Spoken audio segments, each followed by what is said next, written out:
Friends, welcome to my channel. तो आज हम बात करेंगे एसबीआई में जो न्यू वैकेंसीज आउट हुई है सर्कल बेस्ड ऑफिसर की। टोटल 1226 वैकेंसी है। इसके जो अप्लाई करने का मोड है ऑनलाइन है और इसके जो लास्ट डेट है वो 29 दिसंबर 2021 है। तो आज हम बात करेंगे यहाँ पे जो requirement of circle based officers की जो निकली है एसबीआई में। तो यहाँ पे इन्होंने एडवर्टीजमेंट नंबर दिया हुआ है क्या है और लिखा है जो इसके जो ऑनलाइन मतलब एप्लीकेशन की डेट स्टार्ट है या फीस सबमिशन की डेट स्टार्ट है वो 9 दिसंबर से 29 दिसंबर तक रहेगी। यानी आज ही इसका नोटिफिकेशन है तो आज से इसके जो ऑनलाइन एप्लीकेशन है वो शुरू हो चुके हैं। और जो इसको डाउनलोड ऑफ इसका जो कॉल लेटर होगा ऑनलाइन आपको मिलेगा ऑनलाइन टेस्ट के लिए, तो उसकी जो रहेगी वो 12 जनवरी 2022 है। देन यहाँ पे इन्होंने देखिए जो इसका एग्जाम होगा वो जनवरी 2022 में होगा। इन टेंटेटिव डेट्स दी हुई हैं। देन यहाँ पे लिखा है कि जो एप्लीकेशन होगा वो इंडियन सिटीजन के लिए है, जो इसमें किसकी भर्ती है ऑफिसर पे है, एसबीआई बैंक में है। देन लिखा कि जो भी सिलेक्टेड कैंडिडेट होंगे जो भी उन्होंने अपनी मतलब एप्लीकेशन फॉर्म में भरा होगा अप्लाइड सर्कल और स्टेट में ही वो अप्लाई मतलब उन्हें पोस्टेड किया जाएगा, वो बताया हुआ है यहाँ पे। देन उन्होंने फर्स्ट यही दिया हुआ है कि आपको अप्लाई करने से पहले एक बार जो भी इसका एलिजिबिलिटी क्राइटेरिया वो एक बार चेक कर लेना है कि हाँ नहीं है। देन लिखा है कि अगर आपका रजिस्ट्रेशन कंप्लीट हो गया तो आप तभी कंप्लीट होगा अगर आपने जो अपनी फीस है वो ऑनलाइन मोड से मतलब भर दी है और जो इसकी लास्ट डेट है उससे पहले भर दी है, तो ही आपका जो रजिस्ट्रेशन है वो कंप्लीट माना जाएगा। देन थर्ड इन्होंने दिया कि कैंडिडेट को एडवाइस की जाती है कि अगर वो इसकी जो ऑफिशियल वेबसाइट इन्होंने यहाँ दी हुई है कि ये वाली दी हुई है, आप इस पे जाके रेगुलरली विजिट करते रहे। कोई भी न्यू डिटेल या कोई भी अपडेट आएगी वो इसकी ऑफिशियल वेबसाइट पे आएगी। कोई भी उन्होंने लिखा है कि कोई भी आपको सेपरेट से कोई इन्फॉर्मेशन नहीं दी जाएगी। कोई भी अगर उसमें चेंज होता है या अपडेट होता है तो जो भी इसकी होंगे वो इसकी ऑफिशियल वेबसाइट पे ही आएंगे, यहाँ पे इन्होंने दिया हुआ है। देन यहाँ पे इन्होंने वही दिया है कि जो भी एलिजिबल कैंडिडेट होंगे यहाँ पे ऑफिसर रैंक पे होगा, यहाँ पे स्टेट बैंक ऑफ इंडिया में होगा। तो उन्हें रजिस्टर करने से पहले एक बार उसका सिलेक्शन प्रोसेस भी देख लेना, एलिजिबिलिटी क्राइटेरिया, ऑनलाइन रजिस्ट्रेशन, उनकी जो पेमेंट का मेथड क्या है, उसमें जो क्या क्या प्रोसेस रहेगा पूरा ऑल ओवर जो है उन्होंने अच्छे से रीड कर लेना है। देन लिखा है कि जो भी इसके लिए ऑनलाइन मोड से होगा यहाँ पे लिखा है कि जो मतलब फेसेस में होगा फर्स्ट आपका होगा ऑनलाइन रिटर्न टेस्ट एग्जामिनेशन होगा, देन आपकी स्क्रीनिंग होगी, देन आपका इंटरव्यू होगा। यानी आपके टोटल 3 स्टेप्स होंगे इसमें। फर्स्ट लेंगे कि यही वेबसाइट दी हुई है यहाँ पे चेक करना। देन यहाँ पे इन्होंने रेगुलर वैकेंसीज दे रखी है कौन कौन सी है, जैसे यहाँ पे इन्होंने दे रखी है कौन से सर्कल में मतलब कौन से स्टेट में है, यहाँ पे इनकी ये लैंग्वेज है ये कंपलसरी रहेगी। देन यहाँ पे दे रखी है जैसे यहाँ पे इन्होंने बताया अहमदाबाद गुजरात में जो है टोटल 300 वैकेंसीज है, बेंगलुरु कर्नाटका में टोटल 250 है, भोपाल मध्य प्रदेश में जो यहाँ पे है 150 और जो छत्तीसगढ़ में यहाँ पे 50 है। देन यहाँ पे चेन्नई तमिलनाडु में टोटल 250 हैं और जो जयपुर राजस्थान में है वहाँ पे 100 है। यानी टोटल आपकी जो है 1100 वैकेंसीज है, यानी 1100 वैकेंसीज है। और यहाँ पे इन्होंने इनकी लैंग्वेजेस दे रखी है कि ये प्रेफरेंस रहेगी, अगर गुजरात वालों को गुजराती है, कर्नाटका वालों को कन्नड़ है, और जो मध्य प्रदेश और छत्तीसगढ़ के उन्हें हिंदी, और जो तमिलनाडु के तमिल और राजस्थान वालों को हिंदी है। देन यहाँ पे इन्होंने कैटेगरी वाइज दे रखी है, एससी में कितनी है, एसटी में कितनी है, ओबीसी में, ईडब्ल्यूएस में, जर्नल में, और ये फिजिकली हैंडीकैप के रहेंगे। ये आपने दे रखे कि हाँ इनमें कौन कौन सी है, जैसे लोकोमोटर डिसेबिलिटी है, हियरिंग इम्पेयर्ड है, विजुअल इम्पेयर्ड है, और ये जो इनकी कैटेगरी है ये भी पीडब्ल्यूडी कैटेगरी आती है। यहाँ पे इन्होंने जैसे दिया हुआ है एब्रिएशन में दिया है कि PWD category under clause DND section of 3-4। तो यहाँ पे आपने एक बार देख लेना है। देन यहाँ पे कुछ इसकी जो बैकलॉग वैकेंसीज वो दे रखी है जो इसकी मतलब पेंडिंग है, यहाँ वो टोटल 126 है। यहाँ पे इन्होंने दे रखी है कि कौन कौन से स्टेट में कितनी वैकेंसीज है वही दिया हुआ है। देन यहाँ पे देखिए कैंडिडेट को जो है अप्लाई करना है, एक स्टेट में ही अप्लाई कर सकते हैं। अगर कैंडिडेट अगर मतलब एक में उन्होंने अप्लाई किया बट स्टिल वो दूसरे में कर रहे हैं तो वो ऐसे एलिजिबल नहीं होंगे इसके लिए। देन उन्होंने वही दे रखे कि हाँ जो भी कैंडिडेट जो भी अपना सर्कल वगैरह चूज करेंगे उन्हें वहीं पे ही सिलेक्ट किया, उन्हें वहीं पे पोस्टेड किया जाएगा। एक बार उन्होंने रीड करने से पहले भी हाँ जो भी वहाँ कैंडिडेट जहाँ पे भी जा रहा है उसकी जो लोकल लैंग्वेज है उसे रीडिंग, यहाँ पे लिखा है कि रीडिंग राइटिंग और अंडरस्टैंडिंग की कैपेबिलिटी होनी चाहिए, जैसे इन्होंने ऊपर लिखा होता वही है। देन यहाँ पे देखिए अगर कैंडिडेट कहीं भी यहाँ पे जो शेड्यूल कमर्शियल बैंक में कहीं पे जॉब वगैरह कर रहे हैं तो वो अप्लाई नहीं कर सकते हैं। अगर वो एसबीआई में क्लर्कल या सुपरवाइजर कैडर में है तो भी वो अप्लाई नहीं कर सकते हैं। देन एसबीआई में अगर वो ऑफिसर ग्रेड पे अगर उन्होंने रिजाइन किया हुआ है तो भी वो अप्लाई नहीं कर सकते, एलिजिबल नहीं है। देन यहाँ पे इन्होंने इंपॉर्टेंट नोट दे रखे कि अगर आप मतलब जो इन्होंने कैटेगरीज बताई हुई हैं तो अगर आप हैं तो इसका जो मतलब प्रॉपर आपको सर्टिफिकेट देना होगा इसकी, अगर आप रिजर्वेशन चाहते हैं कि हाँ आपको इनका कंसेशन वगैरह मिले।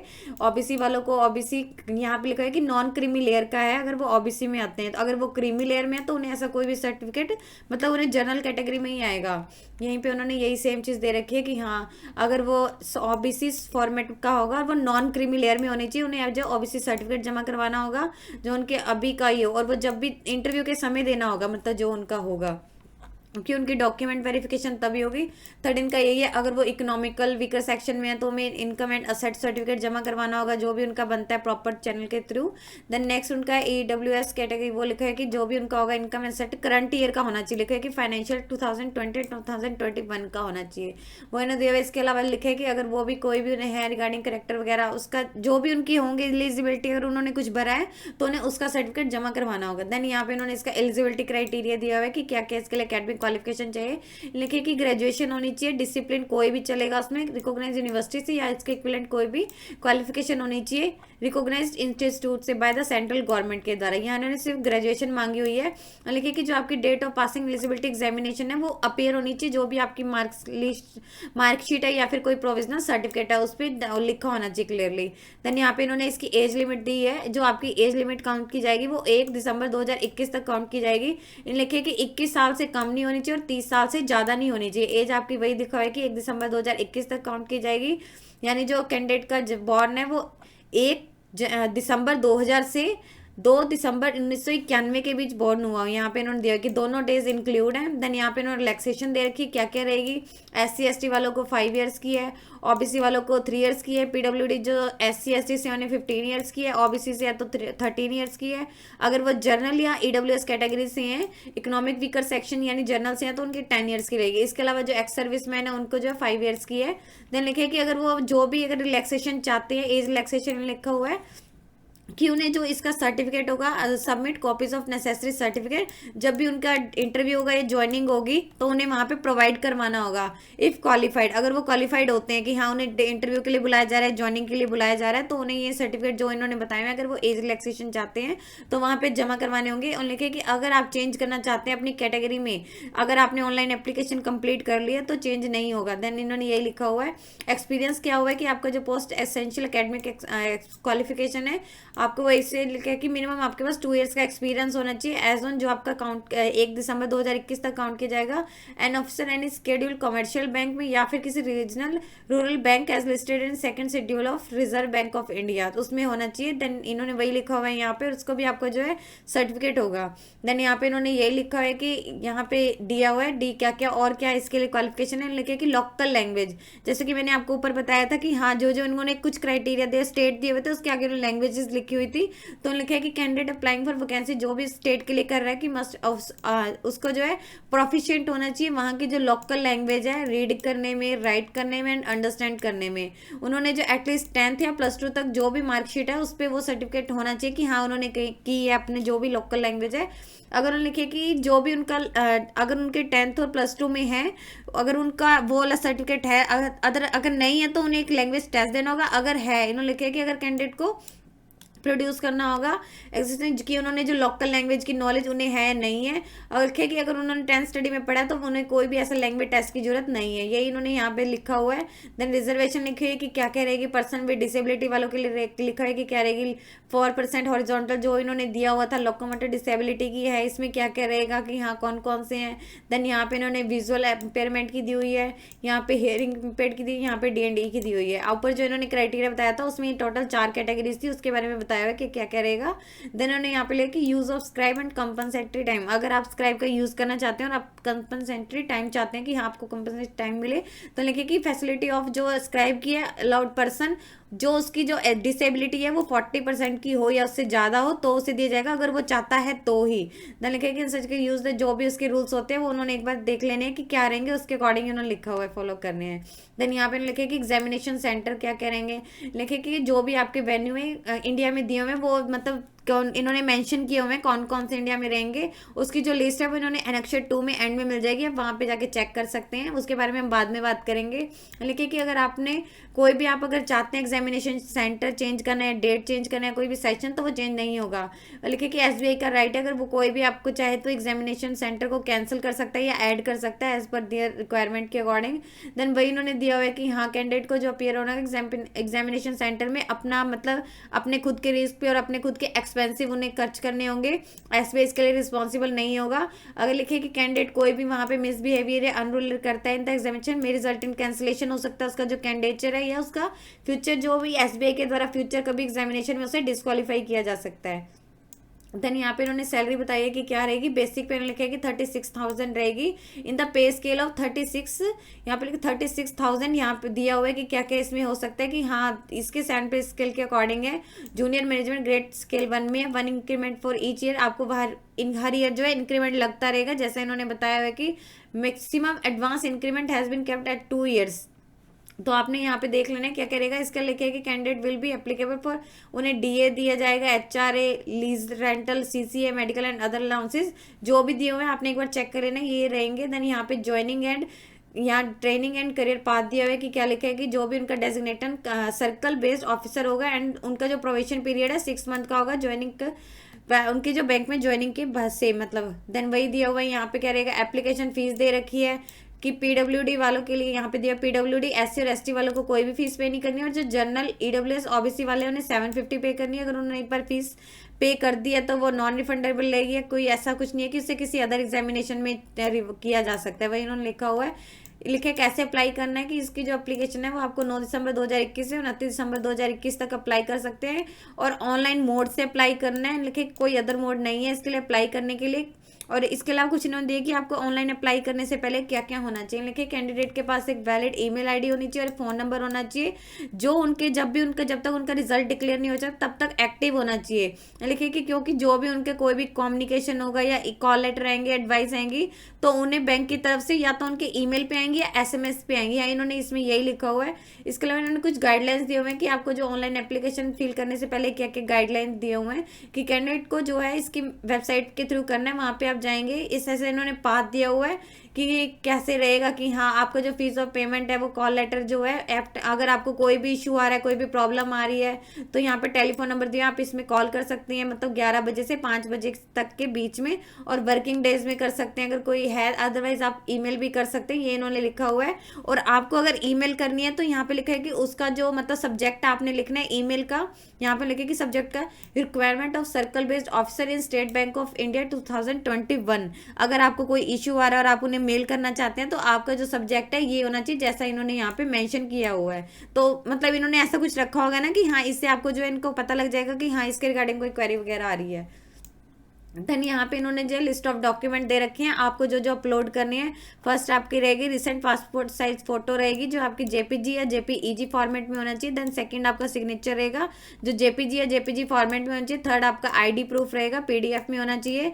फोर्थ आपका रहेगा proof of date of birth का प्रूफ होगा, वो आपका पीडीएफ में। देन जॉब प्रोफाइल अगर आपने कहीं पे प्रीवियस एम्प्लॉयर थे या कहीं पे एग्जिस्टिंग है तो वहाँ का आ जाएगा। देन आपका एजुकेशनल क्वालिफिकेशन आ जाएगी, अगर आपके पास है एक्सपीरियंस का आ जाएगा, उसका आपने पीडीएफ करना है।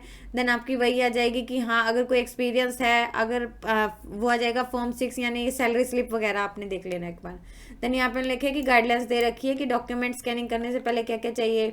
वही है कि इन्होंने एक बार आपने चेक करने से पहले देख लेना है कि हाँ आपका जो फेस है या सिग्नेचर है वो कोई अनक्लियर तो नहीं है, अदरवाइज आपका कैंडिडेचर कैंसिल किया जा सकता है।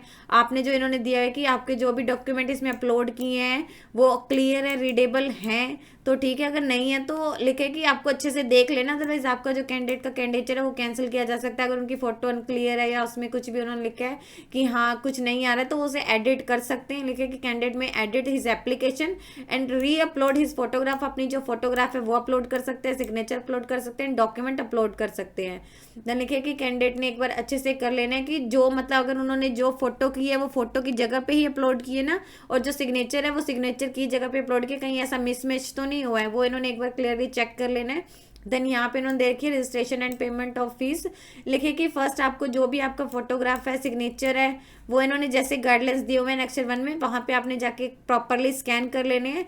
देन आप इधर जाएंगे तो open the application form open करेंगे, जो भी इसकी करंट ओपनिंग में है वो इन्होंने दिया हुआ है।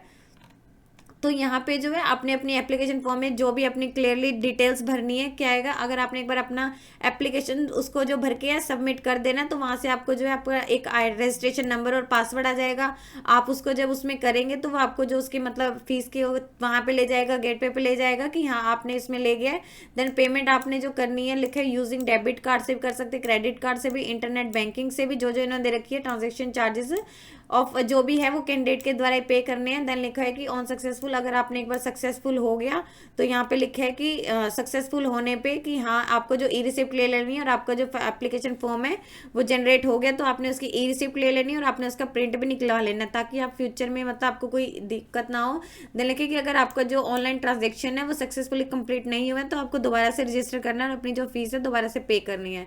देन लिखे candidate can reprint the E receipt application form containing fees, उन्हें जो भी ऐसा कुछ है तो लिखे कि प्लीज डोंट सेंड, जो भी आपने अपनी प्रिंट आउट है जो बैंक का है एप्लीकेशन का वो आपने सेंड नहीं करना है। देन ये इन्होंने दिया है कि आपको जो कॉल लेटर इसका रहेगा क्या, उनका जो कॉल लेटर हो इन्होंने होगा and ensure your booklet by entering, आपने जो भी उसको करना होगा जब भी वो आएगा आपको नोटिफिकेशन आ जाएगी, आपके या तो रजिस्टर ईमेल पे आ जाएगी या फोन नंबर पे आ जाएगी। लिखा कि आपको उसमें क्या क्या डालना है, आपका रजिस्ट्रेशन नंबर डालना है या फिर पासवर्ड होगा या फिर डेट ऑफ बर्थ होगा। लिखे कि आपको कोई भी हार्ड कॉपी बाय पोस्ट नहीं दी जाएगी, आपकी ईमेल वगैरह पे आएगी, तो कैंडिडेट को रिस्पॉन्सिबिलिटी है कि वो इसकी ऑफिशियल वेबसाइट रेगुलरली चेक करते रहे। देन लिखे कि प्रूफ ऑफ डॉक्यूमेंट जो भी उन्होंने जमा करवाने होंगे at the time of online या इंटरव्यू के समय, क्योंकि जब भी आप जाएंगे तो एक तो आपका कॉल लेटर होगा, सेकंड लेके कि आपके पास एक फोटो आइडेंटिटी प्रूफ होना चाहिए, उसमें क्या क्या सकते हैं, आपका पासपोर्ट हो सकता है, आधार हो सकता है, पैन कार्ड हो सकता है, ड्राइविंग लाइसेंस हो सकता है, वोटर आईडी कार्ड हो सकता है या बैंक पासबुक हो सकती है जिसपे आपका फोटोग्राफ हो बट वो अटेस्टेड हो, या फिर कोई भी आइडेंटिटी कार्ड इशूड बाई, ये आपने देख लेना है। ओरिजिनल में लेके आना है, ये आपके ओरिजिनल तो होंगे ही होंगे, प्लस आपने लिखे कि एक सेल्फ अटेस्टेड कॉपी भी लेके आनी है इसके साथ। देन लिखे कि एक तो आपका कॉल लेटर होगा ही होगा, इन्होंने वो जो बताया हुआ है कि हाँ क्या क्या रहेंगे, देन वही इन्होंने दिया हुआ है। देन बायोमेट्रिक वेरिफिकेशन दे रखी है कि कैंडिडेट कोई भी उनके स्टेजेस है may capture photo and thumb impression in the, जो भी उनका रहेगा कि हाँ वहाँ पे इनके ये लिए जा सकते हैं। देन अगर लिखे कि कोई भी उनमें मतलब कैंडिडेट है कंडक्ट जो भी उसमें मिसेबिलिटी उन्हें जो वो दिया है कि हाँ एक्शन क्या क्या लिए जा सकते हैं कि क्या क्या रहेगा, डिस्क्वालीफाई किया जा सकता है एग्जामिनेशन से जिसमें वो है कि हाँ एक स्पेसिफाइड पीरियड के लिए भी किया जा सकता है, उसका कैंडिडेचर कैंसिल किया जा सकता है। यही इन्होंने यहाँ पे दिया हुआ है कि अगर वो use of mobile phone and any such अगर वो लेके आ रही हैं तो उनको मतलब should cancel the candidature cancel, वही है कि हाँ अगर वो कुछ भी ऐसा कुछ भी करेंगे तो उनका जो है एग्जाम वगैरह कैंसिल कर दिया जाएगा, कुछ भी ऐसा है। कैंडिडेट इवन उन्हें लिखा है कि कोई भी उन्हें पोजेशन कैलकुलेटर भी नहीं लेके आना है, तो आपने एक बार देख लेना कि ऐसा कुछ भी ना हो। आप अगर एग्जामिनेशन हॉल में करें, आपने मोबाइल फोन नहीं लेके जाना, पेजर लेके जाना, ना कोई कैलकुलेटर ना कोई ऐसी डिवाइसेस लेके जानी है। देन यहाँ पे जनरल इंस्ट्रक्शंस दे रखे हैं क्या है, लेकिन कैंडिडेट को एडवाइस दी जाती है जो भी उन्होंने अपना एप्लीकेशन फॉर्म मतलब करना है, एप्लीकेशन फॉर्म में एक तो फर्स्ट वन में जिसमें उनका रजिस्ट्रेशन नंबर और पासवर्ड होगा उसका प्रिंट निकलवा लेना है द फ्यूचर रेफरेंस के लिए, और लिखे कि आप अगर जो अपना एप्लीकेशन सबमिट करने के बाद भी आपने उसका जो है प्रिंट आउट निकलवा लेना है।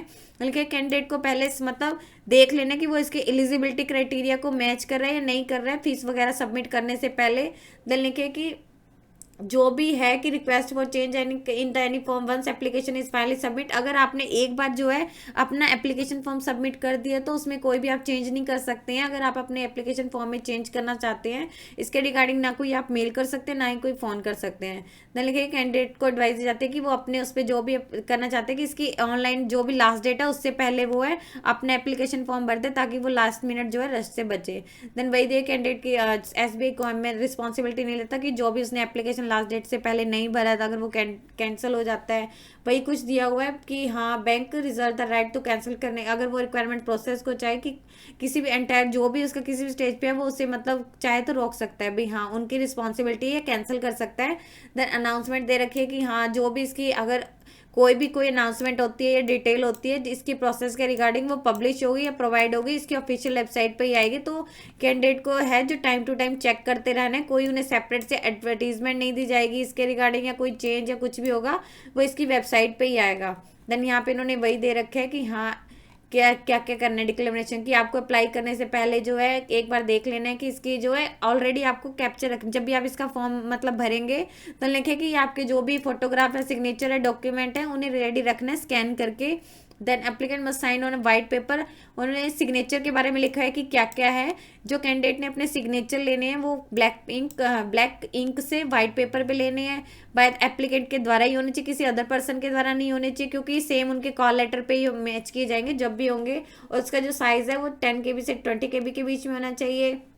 वही कुछ दिया हुआ है, कैपिटल लेटर्स में नहीं होना चाहिए। इसके बाद यहाँ पे फोटोग्राफ के बारे में दिया हुआ है, देन यहाँ पे डॉक्यूमेंट के बारे में दिया हुआ है। आपने देख लेना है कि उसके जो पीडीएफ में होना चाहिए साइज ये होना चाहिए, A4 साइज होना चाहिए। आपके डॉक्यूमेंट का है उसका जो 500 KB से ज़्यादा नहीं होना चाहिए, कि आपके डॉक्यूमेंट क्लियर है नहीं है, वही सब कुछ यहाँ पे दिया हुआ है कि दे रखे है कि क्या क्या करना है आपको। फोटोग्राफर स्कैन होने से पहले ट्रू कलर सेट कर लेने, सब कुछ वही दिया हुआ है। देन प्रोसीजर ऑफ डॉक्यूमेंट दे रखे हैं कि सेपरेट लिंक होगा अपलोडिंग ईच डॉक्यूमेंट के लिए, क्लिक ऑन रिस्पेक्टिव अपलोड। ये सब कुछ आपने देख लेना है, इसका पूरा का पूरा प्रोसीजर है। देन यहाँ पे इन्होंने एग्जामिनेशन सेंटर दे रखे हैं, लिस्ट दे रखी है कौन कौन सा होगा, कि हाँ अंडमान एंड निकोबार में कौन सा पोर्ट प्लेयर है, यहाँ पे कौन से, यहाँ पे स्टेट कोड दे रखे हैं, यहाँ पे स्टेट दे रखी है, और देन यहाँ पे इन्होंने ऑनलाइन एग्जामिनेशन सेंटर दे रखे हैं। आप इसके अपने अकॉर्डिंग यहाँ पे चूज कर सकते हैं जो इन्होंने बताया हुआ है। यदि आपको इससे रिलेटेड और अधिक जानकारी चाहिए तो आप इसकी ऑफिशियल वेबसाइट पर जाकर चेक कर सकते हैं, जिसका लिंक मैं आपको डिस्क्रिप्शन बॉक्स में डाल दूंगी। यदि आपको इस वीडियो से रिलेटेड कोई भी क्वेरी है तो आप हमें कमेंट सेक्शन में लिख के बता सकते हैं।